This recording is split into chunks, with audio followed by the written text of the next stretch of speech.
Boa noite. Esse é o Brasil no Mundo. Eu sou Cristina Serra e todas as quintas estou aqui na TV Brasil, junto com Jamil Chad e Ian Boechat, debatendo as principais notícias internacionais da semana e como elas impactam o Brasil. Vamos então chamar aqui os nossos parceiros. Em Genebra, o Jamil Chad. Boa noite, Jamil. Boa noite, Cris. Boa noite, Ian. Boa noite, professor. Boa noite a todos. E em São Paulo, Ian Boechat. Boa noite, Ian. Boa noite, Cris. Boa noite, Jamil. Boa noite, professor. E boa noite a todos que estão com a gente aqui. Nessa noite, nós conversamos com o professor de Relações Internacionais da Universidade Federal Rural do Rio de Janeiro, Luiz Felipe Osório. Boa noite, Luiz Felipe. Um prazer ter você aqui de novo com a gente. Boa noite, Cristina. A satisfação é toda minha. Mando um afetuoso abraço a Jamil e a Ian e a todo o público da TV Brasil. Bom, professor, a gente começa, claro, falando do tarifaço que os Estados Unidos anunciaram ontem contra produtos brasileiros, um tarifaço bastante amplo. Não é surpresa, toda a sinalização já havia sido dada de que essa medida seria tomada, né? A gente vai esmiuçar aqui ao longo do programa os detalhes mais técnicos, né? O alcance dessa medida. Agora, chama a atenção os argumentos que foram usados pelo governo dos Estados Unidos, né, de práticas desleais do Brasil, né, questões ligadas a desmatamento, práticas de comércio desleais, parcerias do Brasil com outros países, por exemplo, né, como México, Índia, foram mencionados esses argumentos. Mostrando de uma certa forma, quer dizer, essa medida dura como um instrumento de pressão contra o Brasil. Eu queria a sua análise, né, dessa medida nesse contexto. Bom, o tarifaço esconde uma questão estrutural das relações internacionais. Ou seja, o tarifaço ele traz uma ênfase, né, às tarifas que são colocadas no comércio internacional. As tarifas são uma prática relativamente comum. Os Estados Unidos, inclusive, tarifavam produtos nos quais não eram tão competitivos assim, de outros países, como o Brasil, por exemplo, e exigiam baixíssimas tarifas ou tarifa zero para os produtos nos quais são competitivos. Então, essa dinâmica de impor tarifas, um ato unilateral e, de alguma maneira, demonstrar poder no âmbito internacional, já não é uma coisa só da administração Trump. Uhum. Isso é importante pontuar. Uhum. Agora, esse momento que a gente vive tem dois efeitos políticos importantes. Um interno. O governo Trump não é um governo de coalizão plena e pacífica e consensual nos Estados Unidos. É um governo de muita disputa interna. É um governo que tenta, de alguma maneira, se equilibrar com um pé em cada canoa. A despeito dos discursos, que são sempre muito impositivos, é um governo que tenta jogar com as mais variadas forças políticas locais, agradando uma, agradando outra, em determinado momento. Por isso que até mesmo no plano internacional, muitas vezes parece que ele avança e recua o tempo inteiro. E o tarifaço é uma maneira dele tentar resgatar isso que ele tanto falou e que lhe deu apoio para vencer o candidato democrata nesse segundo mandato dele, que foi exatamente essa coisa que os Estados Unidos tinham se enfraquecido muito durante o governo Biden. Uhum. Ele tenta retomar essa hegemonia internacional a partir disso. E o efeito externo é, de alguma maneira, tentar, a partir do tarifaço, obter vantagens materiais concretas e vantagens políticas para si e para os seus aliados. Aqui nesse caso específico do Brasil, para os seus aliados da América do Sul. Uhum. Então a gente vai percebendo que essa é uma maneira dele tentar obter vantagem. Na primeira onda desse tarifaço do segundo mandato Trump, ele conseguiu negociar aquilo que se chama de terras raras em condições melhores. Uhum. Então, ou seja, é uma barganha também no plano internacional. Isso. A gente viu, só relembrando aqui para quem está nos acompanhando, uma tarifa de 25%, né? Bastante alta, que entra em vigor na semana que vem. O Jamil acompanhou no detalhe cada item que entrou aí nessa lista, Jamil. Explica para a gente melhor, então, com mais detalhes, o alcance dessa medida. Cris, olha, são dois elementos importantes que a gente precisa entender dessa dimensão que o professor colocou de uma forma muito clara. O tarifaço, na verdade, a utilização de tarifas comerciais por parte de Donald Trump, ela é, na verdade, um instrumento do governo norte-americano para redesenhar a sua influência e seu poder no mundo. Qual a lógica? Não sou eu que estou dizendo isso, são eles mesmos que falam isso abertamente. Aquele primeiro tarifaço de 2025 tinha uma lógica, parecia que não, mas tinha.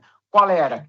Criar no hemisfério ocidental, ou seja, na América Latina, basicamente, uma espécie de área de fornecimento de bens para os Estados Unidos, uma cadeia de fornecimento. Então, se ele tenta criar uma cadeia de fornecimento para o para o mercado norte-americano e ter justamente a região como um destino privilegiado para as exportações norte-americanas, ele não podia cobrar tarifas muito elevadas. Então, para muita gente da região, as tarifas ficaram entre 10%, 15%, máximo 15%. A região foi muito beneficiada por uma tarifa baixa.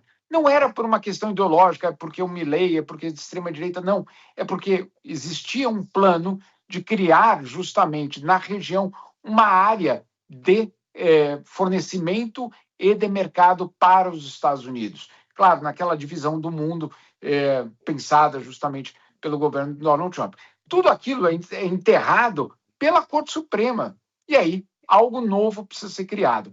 Nessa tentativa de criar algo novo, o Brasil aparece como uma espécie de obstáculo.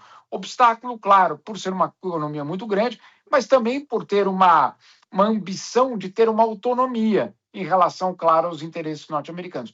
Então, a investigação que é criada em relação ao Brasil, ela tem pontos, eu diria, econômicos, como, por exemplo, o etanol. Então, há uma queixa específica em relação às tarifas ao etanol americano no mercado brasileiro, mas existem queixas que são, vamos dizer assim, políticas. Então, por exemplo, a questão do combate à corrupção, do combate ao desmatamento, são temas que, claro, eles não fazem parte, vamos dizer assim, da tradicional política comercial de nenhum país, muito menos dos Estados Unidos. E, de repente, são resgatadas para criar, justamente, uma espécie de narrativa e argumentos para a tarifa.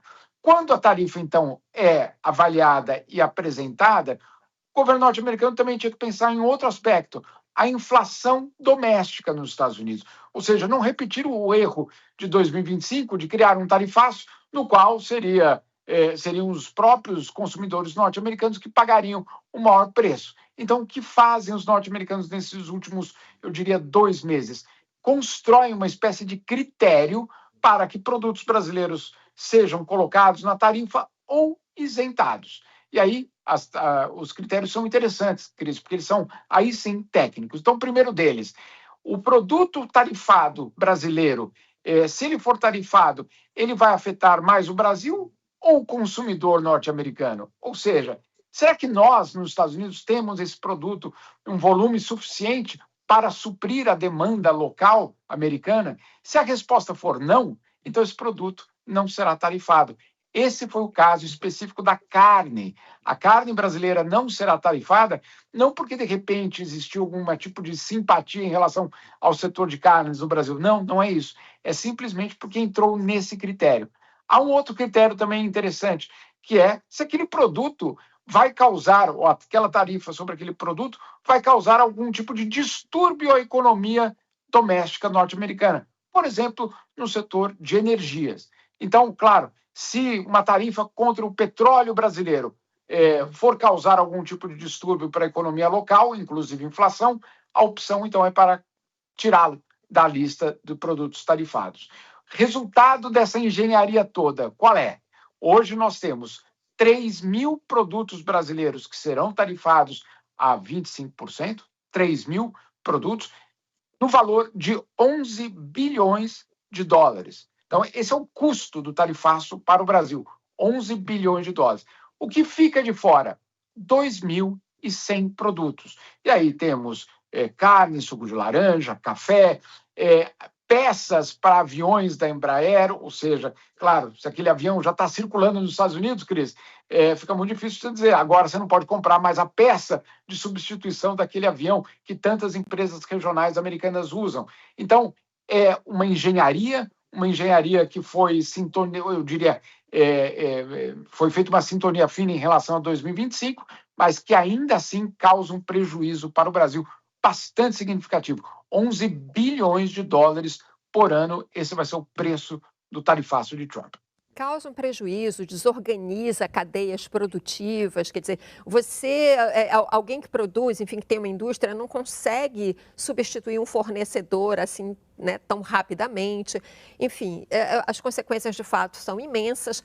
Agora, eu quero explorar aqui com o Ian, a gente até já conversou, porque esse assunto tarifa tem, claro, sido bastante presente aqui no programa. E o Ian já tinha chamado a atenção para isso, que um dos alvos, de fato, seria o Pix, né, o nosso sistema de pagamento eletrônico que foi desenvolvido aqui no Brasil pelo Banco Central, funciona muito bem. E, Ian, os Estados Unidos alegam isso, que é uma concorrência desleal, né, com outros sistemas de pagamentos, que são, evidentemente, de empresas norte-americanas, além de outras razões também que os Estados Unidos estão alegando, por exemplo, decisões da Suprema Corte Brasileira, né, do Supremo Tribunal Federal, com relação à regulação de plataformas digitais, claro, todas elas norte-americanas. Enfim, Ian, para você, claro, não é uma surpresa, você já vinha falando sobre essa questão do Pix, né? Cris, eu acho que para além de tudo que o Jamil falou, e a explicação dele é muito completa sobre todo esse processo americano, a gente não pode tirar da equação nem o Pix, nem essa questão que você colocou da regulação das Big Techs aqui no Brasil, né? São dois pontos muito importantes para o governo americano. Eu acho que no sistema de pagamentos, a gente sempre tem que lembrar que eles são fontes inesgotáveis de informações muito importantes. Quem tem essas informações consegue punir, consegue vigiar, consegue sancionar. E o Brasil, tendo o Pix, não repassa as informações para os Estados Unidos. Com o Pix, a gente consegue também, Cris, se precaver de possíveis ou potenciais sanções internacionais. A gente não fica dependente só de um sistema de pagamentos americano, como Mastercard ou Visa, e não cai no risco de ter que voltar a ter uma economia baseada em papel moeda. A gente consegue escapar dessas sanções de certa forma, né? E como você dizia, a questão das Big Techs, elas são muito importantes para os Estados Unidos. O Brasil mostra que pretende manter a sua soberania digital e, com isso, dá um exemplo ao mundo de que é possível fazer esse tipo de controle em casa. Tudo isso nos Estados Unidos é muito ruim e, com certeza, todas as questões que tratam, no final das contas, de soberania entraram na conta também desse tarifaço. Não há a menor dúvida sobre isso. Uma outra questão, eu acho, que fica colocada com o tarifaço, que nós já conversamos aqui também em outras ocasiões, professor, é que isso mostra que, de fato, os países, não só o Brasil, os países de uma maneira geral, que têm relações comerciais com os Estados Unidos, diante de medidas tão duras como essas, né, eles precisam diversificar seus parceiros, buscar outros acordos. Quer dizer, isso acaba também, uma medida como essa, acaba provocando, fazendo com que outros países, né, busquem outros parceiros. Isso leva a uma reorientação, digamos assim, do comércio internacional. É isso que a gente pode ver como cenário, como desdobramento dessas medidas, dessas tarifas, não só em relação ao Brasil, né? Tomou em relação a outros países. Aqui, em relação ao Brasil, claro, são duríssimas. Aliás, o Brasil, com esse pacote agora, com esse tarifaço, ele passa, segundo o levantamento da BBC, inclusive, o Brasil passa a ser o segundo país mais tarifado pelos Estados Unidos no mundo. Em primeiro lugar, a China e, em segundo lugar, o Brasil. Sim, Cristiano, não deixa de ser sintomático e mostra como que nós vivemos um mundo de hoje de crise do imperialismo. E essa percepção do imperialismo, ou seja, essa organização política do cenário internacional, tem os Estados Unidos na sua locomotiva. E contra a parede, ele vai agindo como um animal acuado, no sentido de tentar, de alguma maneira, agredir também e tomar posturas um pouco mais hostis. Essa postura em relação ao Brasil, ela não rompe, ou pelo menos ela parece mostrar que o Brasil adota uma política externa, uma linha de política externa, desde o Barão do Rio Branco, que se aproxima de um americanismo, O Barão do Rio Branco teve um protagonismo na política externa brasileira justamente por deixar a prioridade da Europa e assumir os Estados Unidos como prioridade. E ao longo do Barão do Rio Branco até hoje, a política externa vem oscilando num americanismo mais alinhado e num americanismo mais pragmático. Esse governo atual tem um americanismo mais pragmático, que significa o quê? Que não está completamente vinculado às ideias dos Estados Unidos. E os últimos acontecimentos têm mostrado isso.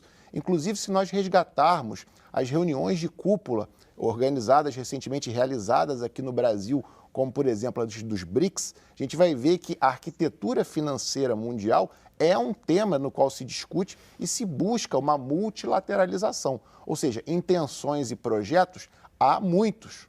Só que é difícil colocar isso em prática, dado o cenário hostil no qual nós estamos inseridos. Isso.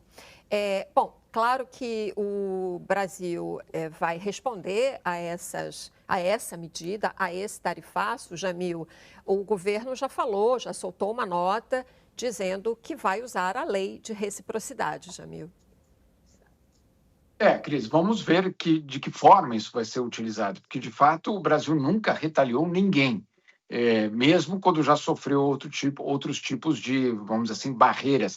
O que sim o Brasil fez foi justamente utilizar essas ameaças, ou essas leis, ou essa organização de uma reciprocidade para depois voltar à mesa de negociação e, claro, de alguma forma, resolver os problemas. Desta vez é um pouco diferente. Em primeiro lugar, porque nós temos, obviamente, um período eleitoral pela frente e o governo norte-americano não vai abrir a guarda ou negociar sem saber quem é o governo de 2027. Então, de uma certa forma, o governo norte-americano deve, e essa é a expectativa, fazer uma espécie de pausa nesse período de negociações e deixar a tarifa rolando pelo menos por algum tempo. Um outro elemento que também é fundamental, eu acho que o professor tocou nesse aspecto, eu diria do imperialismo acuado, é o fato de que eles mesmos, os próprios norte-americanos, dentro da Casa Branca, falam abertamente que a questão tarifária ela é também uma questão de segurança nacional e geopolítica. Ou seja, é mais um instrumento de convencimento, eu poderia colocar dessa forma, convencimento a países a se alinharem, não de forma pragmática, como o professor colocou, mas de forma automática. Então, ao longo aí dos últimos meses, nós tivemos vários acordos que acabaram sendo assinados com os Estados Unidos de reciprocidade. Reciprocidade, claro, é uma palavra hipócrita usada pela Casa Branca para dizer isso é o que nós queremos de vocês. Se vocês atenderem aí tudo isso que eu estou aqui colocando sobre a mesa, eventualmente nós não iremos taxar os seus produtos para entrar no mercado norte-americano. Obviamente, é uma negociação bastante desigual. Nesta semana, só para completar aqui, Cris, eu ouvi uma frase do Jameson Greer, que é justamente o negociador-chefe dos Estados Unidos. Ele disse o seguinte, que em várias dessas negociações, foi uma palestra pública dele, inclusive, na quarta-feira. Ele disse o seguinte, algumas dessas negociações, alguns países, e aí ele estava citando a Coreia do Sul, o Japão, ou seja, aliados, que chegam para ele e falam em soberania. E ele disse, eu não sei se eu concordo muito com esse termo. Eu acho que essa é a questão que está por trás, né, de fato, de todos esses movimentos que a gente tem visto, né? Não só na área comercial, outros movimentos e decisões que os Estados Unidos têm tomado, né, desrespeitando flagrantemente a soberania de vários países, não só do Brasil, a gente está falando do Brasil agora, mas esse comportamento, né, de desrespeito à soberania e de violação da soberania, a gente tem visto em várias outras decisões dos Estados Unidos. Não vou nem entrar aqui na questão da Venezuela, que isso é assunto mais para frente na nossa conversa. Agora a gente vai fazer uma pausa rápida. No próximo bloco a gente volta com o Brasil no Mundo.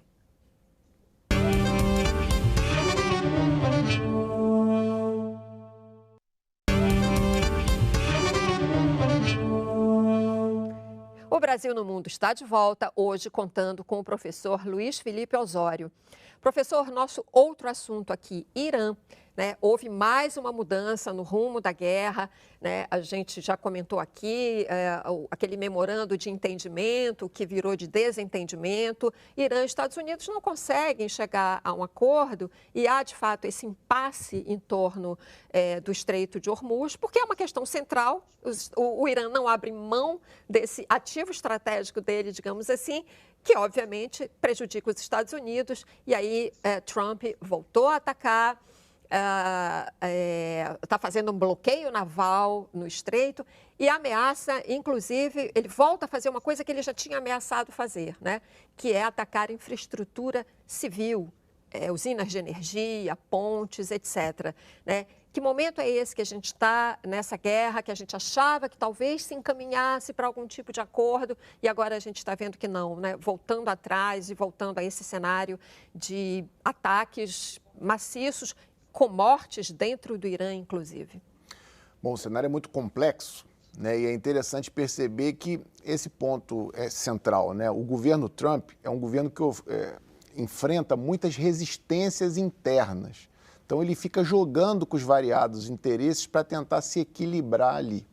Ele acabou avançando demais ao comprar por completo os interesses de determinada fração política nos Estados Unidos, favorável à política de Israel na região, que de alguma maneira era uma política confrontacionista em relação ao Irã.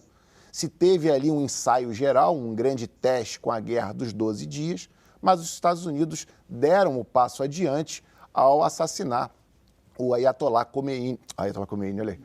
Khamenei. O assassinato do Khamenei, ele foi muito impactante naquela região ali, e a gente pode mensurar isso a partir da repercussão que teve todo o seu funeral. Isso muito, muito impactante e uma demonstração que, de alguma maneira, aquele povo local ali apoia esse regime político, o que demonstrou força ao Irã em meio a essa batalha. Ao mesmo tempo, internamente, não caiu bem o fato desse memorando de entendimento ser um memorando favorável, em alguns aspectos, ao próprio Irã e desfavorável aos Estados Unidos. Essa repercussão interna também vai gerando esse curto-circuito, essa política errática do plano internacional, que vai fazendo com que ele avance e retroceda a todo momento. Sem contar que o Estreito de Hormuz é um gargalo, um ponto fundamental para o comércio internacional de petróleo. Só para a gente ter uma ideia, por ali passam em torno de 27% do petróleo internacional. Um estreito que tem de largura de 33 a 51 quilômetros. Ou seja, para quem está acostumado com a navegação internacional, isso é muito, muito estreito. Como diz o nome, é estreito mesmo. Eu estava até lendo um artigo muito interessante do professor João Cláudio Pitillo, dizendo que a política de Trump está presa aos estreitos. Ele buscou autonomia perante o canal do Panamá, buscou impor seus interesses em Suez, tenta colocar seus interesses no Estreito de Malaca e agora em Hormuz vai tensionando ainda mais a situação com o Irã. Então, ou seja, me parece que há no momento uma queda de braço na qual os Estados Unidos não querem dar um passo maior do que a perna, dado que quando o fizeram a situação não foi tão favorável quanto eles deveriam estar esperando e agora estão sentindo, né, toda essa pressão de tentar voltar às hostilidades, porque nas relações internacionais um ponto é importante, Cristina. Não basta ser, você tem que parecer sair vitorioso desse conflito. Com certeza, é a versão, né, que prevalece, que vai prevalecer aí para a história. Bom, diante de toda essa complexidade que o professor está aqui trazendo, Ian, tem um outro dado importante também, né? Eu acho que nessa análise, que é um fortalecimento, ou ao menos parece uma projeção de fortalecimento do nacionalismo iraniano neste momento. Esse é um dado importante nesse cenário que a gente está analisando. E se a gente olhar para o passado muito recente, a gente está falando da virada do ano, tudo levava a crer que esse regime dos ayatollahs ia cair, né? Protestos massivos, grande apoio da comunidade internacional contra o regime, parecia estar muito enfraquecido, cometeu ataques bastante violentos contra a população para poder controlar os protestos. E o que a gente vê agora, 6 meses depois, é algo bastante diferente, né? O regime parece estar muito sólido, muito forte internamente, e toda essa situação acabou despertando, como o professor colocou, uma nova onda de nacionalismo, né? É muito difícil imaginar que o Trump vai conseguir atingir o objetivo, agora o novo objetivo inalcançável que ele colocou nesse momento, que é fazer o controle total do Estreito de Hormuz. Sem que haja uma operação em terra, com talvez milhares de soldados americanos em terra para conseguir fazer esse controle, vai ser impossível que ele mantenha o tráfego aberto como ele disse que vai manter, né? E colocar militares em terra no Irã, nesse momento, Cris, é certeza de um custo político gigantesco para o Trump, agora às vésperas de eleições de meio termo de mandato, agora em novembro. Mais uma vez, ele está colocando, parece estar colocando um objetivo inalcançável nessa guerra e criando ainda mais dificuldade para sair dela, né? Com certeza a guerra entrou num outro patamar nessa última semana. São 5 dias consecutivos de ataques americanos contra o Irã respondendo, mas nada muito claro, não existe uma estratégia muito clara de como esse conflito vai terminar. E o que se parece cada vez mais é que os Estados Unidos estão entrando em mais uma guerra sem fim no Oriente Médio, como entraram contra o Afeganistão, contra o Iraque, contra o terrorismo em geral, né? Essa foi uma promessa de Trump, que ele não entraria numa guerra sem fim, que ele acabaria com as guerras, e o que a gente está vendo é exatamente ao contrário. Ele está se aprofundando num conflito sem solução a curto prazo. Ian, deixa eu aproveitar isso que você mencionou, eu não quero perder essa deixa, porque a gente estava até conversando e você falou, olha, conversando quando a gente estava nos bastidores, e você mencionou que o cenário que a gente poderia ver nos próximos dias, semanas, enfim, seria de uma guerra de atrito, né? De baixa intensidade. Mas agora já você está falando, e a imprensa norte-americana já começa, de fato, a levantar essa possibilidade de uma ação, inclusive com tropas, né? Com um custo muito elevado politicamente. Quer dizer, que cenário, na verdade, que a gente pode ter? Uma mistura dessas duas possibilidades, né? Fazer ações menores com tropas, tentar tomar aquela ilha, por exemplo, que é muito importante para a infraestrutura petrolífera, a ilha de Karg. Eu já vi a imprensa norte-americana mencionando essa possibilidade nessa semana. Enfim, que tipo de cenário a gente pode esperar? Eu acho que uma ação militar com tropas do Irã é um cenário bastante improvável nesse momento. Seria uma decisão muito assoberbada do Trump, seria algo bastante complicado. Você colocar militares dentro do Irã nesse momento seria muito difícil. Com certeza teria uma reação muito forte do Irã. Eu ainda acho que essa é uma guerra de atrito, de baixa intensidade, que a gente está vendo nesse momento. Por enquanto, os ataques estão muito concentrados na região do Estreito de Hormuz. Não é uma guerra total, como a gente viu no início desse conflito, né? Ainda é uma guerra de baixa intensidade. O que mudaria completamente seria, de fato, uma invasão por terra, e aí a gente estaria falando de uma guerra bastante diferente. Esse processo que a gente está vendo agora, Cris, eu acho que ainda é um processo de negociação. As portas não se fecharam para negociação ainda, e eu acho que o Trump está tentando blefar um pouco, como blefou no início, dizendo que ia destruir a sociedade iraniana, que ia invadir, que ia isso, que ia aquilo. Acho que ainda é um processo de negociação que a gente está vendo agora. Esse conflito ainda é de baixa intensidade, mas pode escalar rapidamente se ele decidir invadir de fato, ou seja, a ilha de Karg ou qualquer outra região dentro do território iraniano. A ver, mas eu acho difícil. Claro. Ainda para a gente explorar um pouco mais essa situação no Irã, professor, você já mencionou, ele lida, o Trump, com as divergências internas no país com relação a isso, e tem um detalhe que não que a gente tem que considerar também. Ele não tem apoio de outros países aliados, como ele pediu tantas vezes, né, que os seus aliados europeus possibilitassem o uso de bases militares, etc. Né? É uma guerra que os europeus já disseram para ele claramente, essa guerra não é nossa, é sua. Então, assim, é de fato um cenário muito complicado para ele ali, né? E lembrando que ele está diante, às portas de uma campanha eleitoral parlamentar nos Estados Unidos, o que complica bastante o cenário. Sem dúvida. Isso que a gente chama de imperialismo, na verdade, nada mais é do que um núcleo que condensa forças políticas dessas grandes potências internacionais, que nós, se fôssemos falar aqui, seria o G7. Então, as diversas frações políticas desses países estão ali dialogando, cooperando, conflitando, né, numa relação muito complexa, mas que, de alguma maneira, acaba dando as cartas no cenário internacional.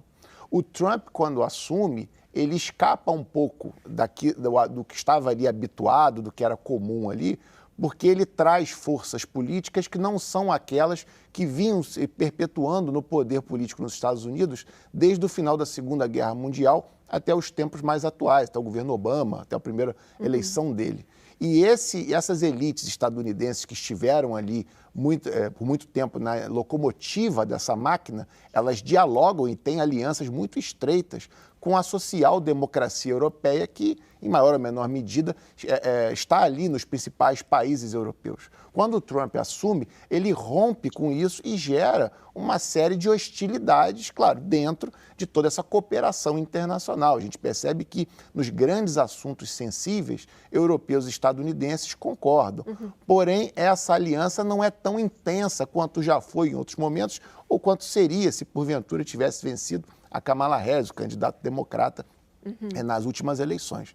Ou seja, essa relação é marcada por rusgas e muito pragmatismo, né? Como a gente percebe, por exemplo, nas posições díspares tomadas por Europa e por Estados Unidos em relação à guerra na Ucrânia, né? A posição da Rússia na guerra na Ucrânia. Exato. Ou seja, esse núcleo metropolitano, esse núcleo imperialista, ele é permeado também por contradições e fissuras. Exato, perfeito, isso mesmo, paralelo aí com a Ucrânia é importante. Nós estamos aqui falando da geopolítica do petróleo, digamos assim, e eu quero falar agora, trazer outro tema que é geopolítico também, que é o clima. E sobre isso, o Jamil Chad, a gente prometeu aqui falar no programa, porque o Jamil Chad esteve na região do Ártico há pouco tempo e foi ver de perto exatamente como as mudanças climáticas podem ser sentidas lá. E também pelo que acontece lá, a gente pode, de uma certa forma, projetar os impactos, né, em outras regiões do planeta. Então, Jamil, conforme prometido, você esteve na Islândia, fala o que você foi fazer lá e o que você encontrou lá, que é tão importante da gente acompanhar nessa questão das mudanças climáticas. Cris, de fato, o que aconteceu foi que, enquanto a Europa passava por uma onda de calor, na verdade, foram várias ondas de calor nas últimas semanas, o que eu fiz foi justamente ir ao local no mundo em que, de fato, a gente vê uma aceleração das temperaturas 3 vezes maior do que a média mundial. Ou seja, se no mundo todo existe essa elevação das temperaturas, no caso da Islândia, a taxa de aceleração justamente dessa elevação da temperatura é 3 vezes a média mundial. O que, claro, faz daquele pequeno país, daquela pequena ilha com 400 mil habitantes, uma espécie de prévia do que será o planeta, provavelmente daqui a 20 ou 30 anos. Então, é um local, eu diria, privilegiado, não no sentido positivo, mas um local privilegiado para a gente entender que as mudanças climáticas, elas são reais, que elas têm um impacto profundo justamente num território e também na comunidade, na população que vive naquele local. E aí alguns dados da Islândia são estarrecedores. Por exemplo, o ritmo da destruição, no caso, das geleiras, ou seja, da transformação de geleiras gigantescas que por séculos estiveram nesses mesmos locais em lagos. Isso, de fato, acontecendo. Eu mesmo estive nesses lagos, era um período de verão, mas, claro, ainda muito frio, mostrando justamente essa transformação climática. O que a Islândia aponta para o mundo é, de fato, um alerta. Olha só, é inevitável se nós não agirmos. É inevitável da forma que estamos conduzindo essas negociações, esses tratados, e tudo que o planeta está fazendo é muito pouco, que a comunidade internacional tem feito, é muito pouco diante dos desafios climáticos que estão sendo construídos. Só para você ter uma ideia, existe, Cris, um local na Islândia bastante, eu diria, especial. É um cemitério de geleiras. a comunidade, basicamente também de ativistas, mas a comunidade local, resolveu criar um cemitério e a cada geleira que morre, ou seja, que desaparece, uma lápide é colocada nesse cemitério para lembrar o local que simplesmente deixou de existir. E numa delas tem uma placa que é de dar arrepios, no fundo. É uma placa que diz o seguinte: recado ao futuro, ou mensagem ao futuro. E aí a placa diz a seguinte frase: nós sabíamos o que estava acontecendo, mas só vocês saberão nos dizer se nós agimos ou não. Ou seja, se nós tivermos algum tipo de atuação para evitar o desfecho, basicamente, de um colapso climático. Então, é muito real e não é uma cobertura, ou não foi uma viagem para a Islândia, foi uma viagem, no fundo, para o futuro do próprio planeta. Impressionante, né? Fica mesmo essa reflexão. É claro que isso tem impactos aqui no Brasil, no norte do país, com certeza, como já aconteceu, porque agora é importante assinalar uma coisa que eu não posso deixar de mencionar. Nós temos o fenômeno do El Niño, que é um fenômeno que acontece já há algum tempo, mas agravado, né? E com impacto, o Ian, inclusive, viu isso de perto, né, Ian? Que no norte, em geral, um El Niño muito forte significa seca severa, no sul, chuvas intensas, e a região sul do Brasil, inclusive, já está em alerta para chuvas intensas nos próximos dias, não é isso, Ian? Você já viu exatamente essas duas realidades? Olha, Cris, eu sou um repórter experiente, com algumas décadas de cobertura em situações bastante difíceis. E vou te dizer que as cenas que eu vi na Amazônia em 2023 e no Rio Grande do Sul em 2024 estão entre as mais impressionantes da minha vida. Foi algo realmente assustador ver parte do Rio Amazonas praticamente seco, né? Parecia, às vezes, caminhando pelo Saara, assim, os montes de areia, porque simplesmente não tinha água. Mas, Cris, começa nessa semana agora os impactos que esse próximo El Niño vai ter aqui sobre o Brasil. O Centro de Previsões Climáticas dos Estados Unidos elevou para 81% a possibilidade de que esse seja um El Niño histórico, só comparável a um outro El Niño que ocorreu em 1950.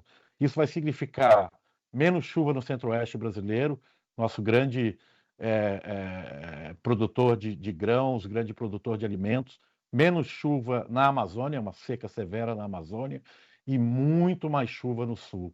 Ou seja, a gente tem que se preparar porque esse ano o pico vai acontecer entre outubro e novembro, pode ser um ano de muita, mas muita dificuldade, tanto para a produção agrícola, também para as pessoas que vão ser impactadas de forma muito severa pelo clima, por essa mudança toda que o Jamil estava relatando e viu o futuro acontecer lá na Islândia.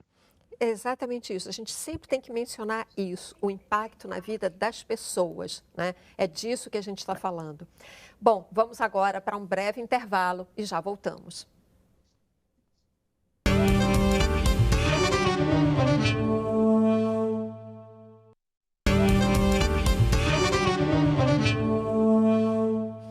Estamos de volta com Brasil no Mundo, diretamente dos estúdios da TV Brasil, no Rio de Janeiro, hoje contando com a presença do professor Luiz Felipe Osório. Professor, outro assunto de geopolítica, claro, é o tema do nosso programa, né? Mas é que tem temas bem específicos, né? Outros a gente amplia um pouco mais, mas tudo tem a ver com a geopolítica, claro. E Cuba está no centro, né, de um debate geopolítico. A gente sabe historicamente a relação dos Estados Unidos, né, com o país, no Caribe, que é uma área estratégica para os Estados Unidos. E a gente tem visto uma política de estrangulamento muito severa, desumana, com impactos gigantescos na sociedade cubana, no país, e como eu disse, sempre a gente precisa ressaltar impacto sobre a vida das pessoas. Hospitais que não têm condições mais de atender as pessoas, crianças, mulheres grávidas, etc. Enfim, Cuba pode ser, de fato, um próximo alvo dos Estados Unidos. Talvez o Irã, os problemas que ele está tendo com o Irã adiem um pouco, mas não parece restar dúvida que, de fato, Cuba está no radar muito no alvo dos Estados Unidos. Sem dúvida. O internacionalista, Cristiano, não pode ler o futuro, mas ele é capaz de fazer alguns prognósticos. Desde quando o Trump foi eleito e o Marco Rubio foi nomeado como secretário de Estado, já se podia ter uma percepção que a situação se tornaria cada vez mais agressiva perante Venezuela e Cuba.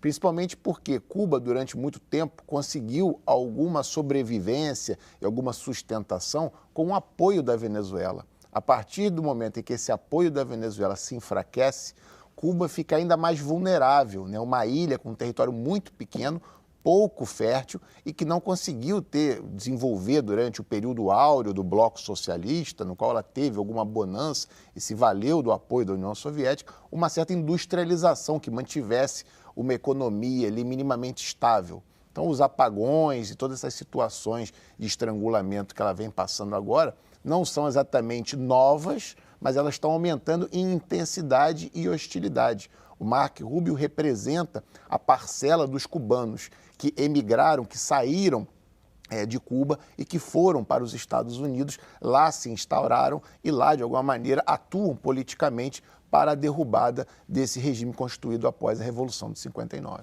Um dado aqui, só para a gente lembrar e falar desse estrangulamento, que nos últimos 10 dias foram 3 apagões de energia que alcançaram várias cidades, praticamente no país todo, não apenas Havana, né? Sim. Apagões demorados de mais de 24 horas, então não fica difícil imaginar a situação que as pessoas estão passando por lá, Jamil.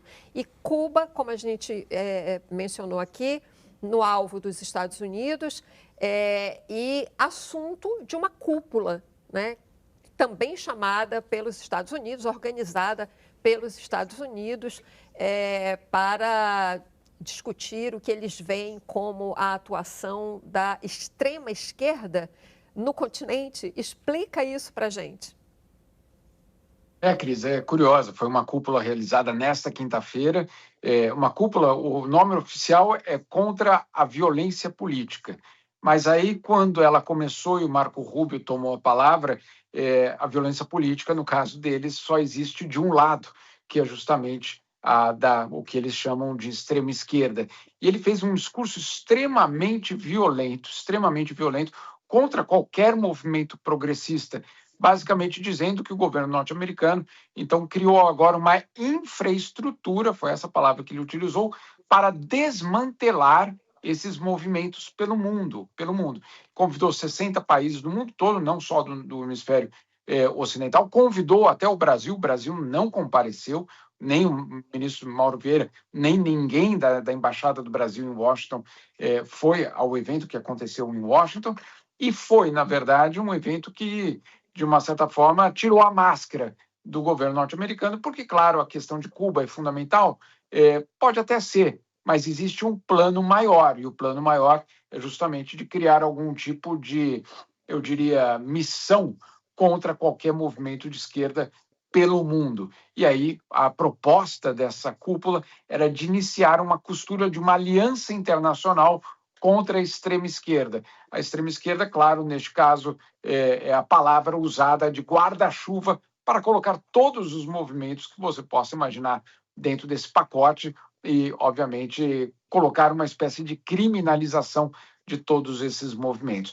Então, Cuba é fundamental, e é fundamental por conta da história da América Latina, sem dúvida nenhuma, e dos interesses norte-americanos, mas ela faz parte hoje desse pacote maior, dessa missão que o governo Trump se colocou de combater o comunismo, e aí, entre muitas aspas, pelo mundo.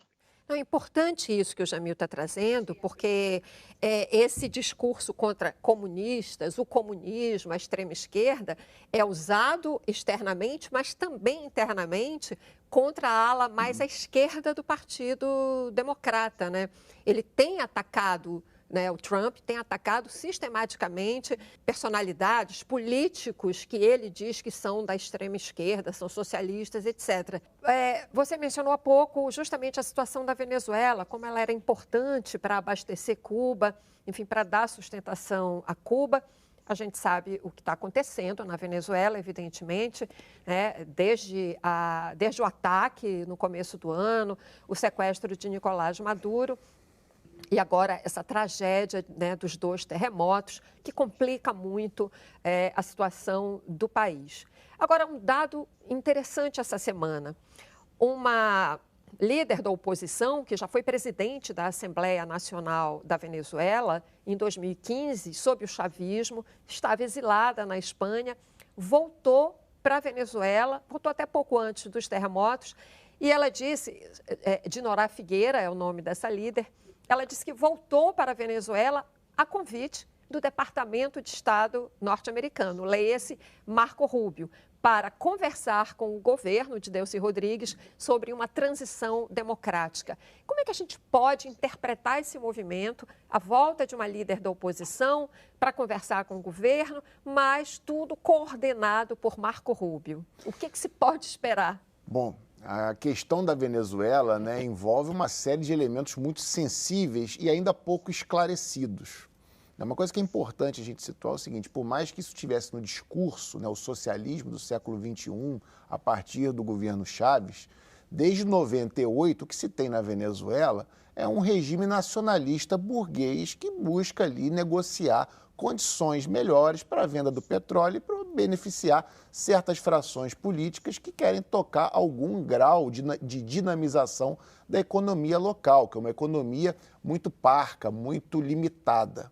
Então, esses setores foram se mantendo no poder com um apoio significativo da população, que foi variando ao longo do tempo, mas que, de alguma maneira, foi ganhando as eleições aqui e acolá, com contestações, mas as coisas foram caminhando a ponto de se chegar agora com essa ação imediata dos Estados Unidos de decapitação desse regime político. Isso traz uma série de incertezas e, claro, que isso significa que há uma negociação em curso. Quais são os desfechos dessa negociação, e que são desfechos que a gente, eu pelo menos não estou conseguindo fazer a leitura exata, são nebulosos por quê? Porque a gente percebe que há um fronte midiático nessa batalha que distorce muito essas notícias. A gente percebe, no caso recente agora do Irã, em momento nenhum os Estados Unidos tiveram condição de impor tarifas ali no pedágio, no Estreito de Hormuz. Ao mesmo tempo também que não dá para se saber até que ponto essa ingerência é tão decisiva assim em um regime que é tão capilar dentro da estrutura política e dentro da população. Mas, de toda forma, é isso que você narrou aqui muito bem, são os indícios de uma negociação feita, né, e uma negociação que envolve essa prisão do Maduro em Nova York. O Ian esteve recentemente na Venezuela, foi lá logo após os terremotos. Ian, a gente está falando aqui, evidentemente, da necessidade de uma reconstrução humanitária, uma reconstrução material do país, porque o abalo à infraestrutura foi gigante, sobretudo moradia, você já relatou aqui, e uma reconstrução democrática, ou seja, é muita coisa misturada, né, de fato, tornando esse ambiente muito complexo. Como é que você está vendo a situação? Cris, só queria voltar a Cuba, que eu tive a Cuba recentemente também, e só fazer um pequeno relato para dar uma ideia de como o governo está incapaz de suprir as demandas mais básicas da população. Claro, os apagões são muito gráficos e importantes também, mas hoje nas ruas de Cuba, Cris, as pessoas mais pobres, elas não mendigam mais por dinheiro, elas mendigam por medicamentos, principalmente depois de um surto de chikungunya que tomou conta do país, e as pessoas estão nas ruas pedindo paracetamol, porque as dores que eles relatam são muito fortes e não há remédio em lugar algum. Esse é o grau de situação de desamparo da população cubana nesse momento de, como você falou, estrangulamento americano da economia cubana. Na Venezuela, Cris, eu acho que esse movimento que a gente viu da chegada da Dinora Figueira mostra muito como a Maria Corina está fora desse jogo, né? A Maria Corina sempre foi uma política muito agressiva, digamos assim, nunca conseguiu encontrar um caminho de diálogo com o governo e mesmo com as outras oposições do país, né? E os Estados Unidos, eu acho que veem nela um fator de desestabilização desse processo que a Venezuela está vivendo, e ela está meio que fora do jogo, né? Agora, eu acho que, sem dúvida, a tutela americana é total na Venezuela, não só a tutela econômica, com o controle da venda do petróleo venezuelano e a distribuição de recursos para setores que eles acham importantes, mas também a tutela política, né? Eu acho que a volta da Dinorah é uma prova disso muito grande, porque é um convite do Marco Rubio, ela foi imposta aos Rodrigues, tanto a Delcy quanto ao presidente da Assembleia hoje, que foi com quem ela dialogou. Sem dúvida, é uma decisão americana de colocá-la como a interlocutora da oposição com o chavismo nesse momento, né? Ian, lembrando também, aqui só para a gente não deixar de falar do terremoto, né, o número de vítimas resgatadas, já confirmados, mortos, em torno de 5.000 pessoas, não é isso? Exatamente, Cris, 4.700 e alguma coisa, quase 5.000. É bastante provável que esses números aumentem bastante, porque prédios inteiros ainda estão sob escombros, ainda não foi feita a remoção desses escombros. E como aconteceu no grande deslizamento de terra, lá em Laguaira também, em 99, talvez seja impossível saber ou impossível resgatar todos os corpos dessa imensa tragédia que atingiu uma Venezuela extremamente enfraquecida, em profunda crise, né? Ninguém vai saber, eu acho que é o certo, quantas pessoas de fato morreram nesses terremotos. Enfim, uma situação que a gente acompanha mesmo com um sentimento de solidariedade muito grande a esse país, e a gente precisa acompanhar também essas discussões em torno dessa transição democrática, porque, de fato, né, um processo como esse, controlado pelos Estados Unidos, não tem um pingo de legitimidade. Ficamos por aqui. Esse foi o Brasil no Mundo, um programa semanal sobre o que movimentou o noticiário internacional e como isso impacta o Brasil. Quero agradecer aqui imensamente a presença no nosso estúdio do professor de Relações Internacionais da Universidade Federal Rural do Rio de Janeiro, Luiz Felipe Osório. Um prazer te receber aqui novamente. Eu que agradeço a gentileza do convite, Cristina. Um abraço, Ian. Um abraço, Jamil. Agradeço também, claro, aos meus parceiraços. Jamil, em Genebra, obrigada. Boa noite, Jamil. Boa noite, Cris. Boa noite, Ian. Boa noite, professor. Boa noite a todos. Boa semana.